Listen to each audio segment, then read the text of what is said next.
പ്രതിപക്ഷ ഉപനേതാവ് പദവിയെ ചൊല്ലി ഇടതുമുന്നണിയിൽ പ്രതിസന്ധി രൂക്ഷം. പ്രതിപക്ഷ ഉപനേതാവ് വേണം എന്ന CPIയുടെ കടുംപിടുത്തത്തിന് വഴങ്ങേണ്ടതില്ല എന്നാണ് CPIM-ൽ ധാരണ. ഉഭയകക്ഷി ചർച്ചയിലൂടെയോ മുന്നണി യോഗത്തിലോ അനുനയിപ്പിക്കാമെന്നാണ് CPIM കരുതുന്നത്. ചർച്ചയിലൂടെ പരിഹരിക്കേണ്ട വിഷയം എന്നാണ് LDF കൺവീനർ TP രാമകൃഷ്ണൻ ഇന്ന് പറഞ്ഞത്.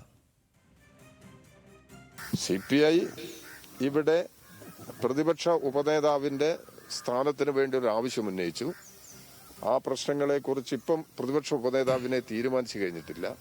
ആ പ്രശ്നങ്ങൾ ചർച്ച ചെയ്ത് പരിഹരിക്കുന്നതിന് വേണ്ടിയുള്ള നിലപാട് ഞങ്ങൾ തുടരും. അപ്പോൾ ആ നിലയിൽ സൗഹൃദമായ അന്തരീക്ഷം തന്നെയാണ് ഇടതുപക്ഷ ജനാധിപത്യ മുന്നണിയിലുള്ളത്. ഏതെങ്കിലും തരത്തിലുള്ള ഒരു ഭിന്നതയുടെ പ്രശ്നമൊന്നുമില്ല.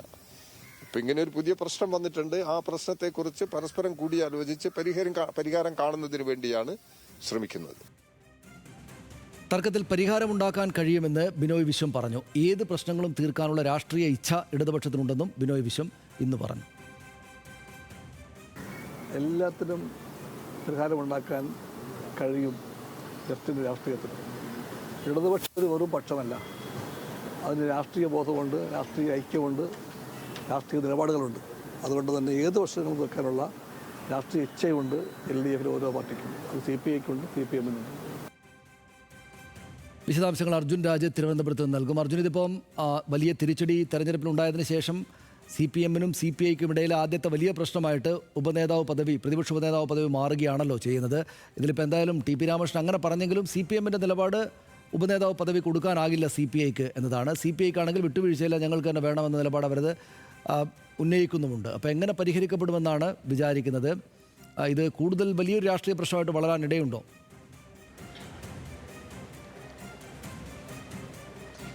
സനീഷ്, CPIM-ഉം CPI-യും പ്രതിപക്ഷ ഉപനേതൃസ്ഥാനത്തിൽ ഒരു തരത്തിലുള്ള വിട്ടുവീഴ്ചയ്ക്കും തയ്യാറല്ല എന്ന നിലപാടാണ് പ്രഖ്യാപിച്ചിട്ടുള്ളത്. ഉഭയകക്ഷി ചർച്ച നടന്നെങ്കിലും രണ്ടു കൂട്ടരും നിലപാടിൽ ഉറച്ചു നിന്നു. അതിനെ തുടർന്ന് ഇന്നലെ CPI-യുടെ സംസ്ഥാന സെക്രട്ടേറിയറ്റ് ചേരുകയും ചെയ്തു. അതിലും ഏതെങ്കിലും തരത്തിലൊരു കീഴടങ്ങൽ വേണ്ടതില്ല, ആ ആവശ്യത്തിൽ നിന്ന് പിന്നോട്ട് പോകേണ്ടതില്ല എന്നുള്ള തീരുമാനമാണ് സെക്രട്ടേറിയറ്റിൽ ഉയർന്നത്. അങ്ങനെ വിട്ടുവീഴ്ച ചെയ്തുകൊണ്ടുള്ള ഒരു ഐക്യം ഉറപ്പാക്കേണ്ട ബാധ്യത CPI-ക്ക് ഇല്ല എന്നുള്ള നിലപാടാണ് സെക്രട്ടേറിയറ്റിലും ഉരുത്തിരിഞ്ഞത്. സ്വാഭാവികമായും അത് വലിയ രാഷ്ട്രീയ പ്രതിസന്ധി ഇടതുമുന്നണിയിൽ ഉണ്ടാക്കും എന്നുള്ള കാര്യത്തിൽ സംശയമില്ല. പ്രത്യേകിച്ച് വലിയ തിരിച്ചടി നേരിട്ട പശ്ചാത്തലത്തിൽ അതിൽ നിന്ന് എങ്ങനെ മറികടക്കാം എന്നുള്ള ആലോചന നടക്കുന്ന ഘട്ടത്തിൽ കൂടിയാണ് മുന്നണിക്കകത്ത് ഇങ്ങനെയൊരു പ്രതിസന്ധി ഉണ്ടായിട്ടുള്ളത്. CPIM ഇനി എന്താണ് പറയുന്നത് എന്ന് കേൾക്കാം എന്നുള്ള നിലപാടിലേക്ക് CPI പോയിട്ടുണ്ട്. CPM-ന്റെ സംസ്ഥാന നേതൃയോഗങ്ങൾ ഇന്ന് ആരംഭിച്ചിരിക്കുകയാണ്. പാർട്ടിയുടെ തോൽവി പഠിക്കാനും റിപ്പോർട്ട് തയ്യാറാക്കാനും തിരുത്തൽ വരുത്താനുമാണ് ആ യോഗമെങ്കിലും പ്രധാനപ്പെട്ട ഒരു പ്രതിസന്ധി മുന്നണിക്കുണ്ടായ പശ്ചാത്തലത്തിൽ പ്രതിപക്ഷ ഉപനേതൃസ്ഥാനം സംസ്ഥാന സെക്രട്ടേറിയറ്റിന്റെയും സംസ്ഥാന കമ്മിറ്റിയുടെയും പരിഗണനയ്ക്ക് വരും എന്ന് തന്നെയാണ് മനസ്സിലാക്കേണ്ടത്. CPI-യെ എങ്ങനെ അനുനയിപ്പിക്കാമെന്നുള്ളത് CPM-ന്റെ സംസ്ഥാന നേതൃയോഗങ്ങളിൽ ചർച്ച ചെയ്യാനുള്ള സാധ്യതയാണ് ഉള്ളത്.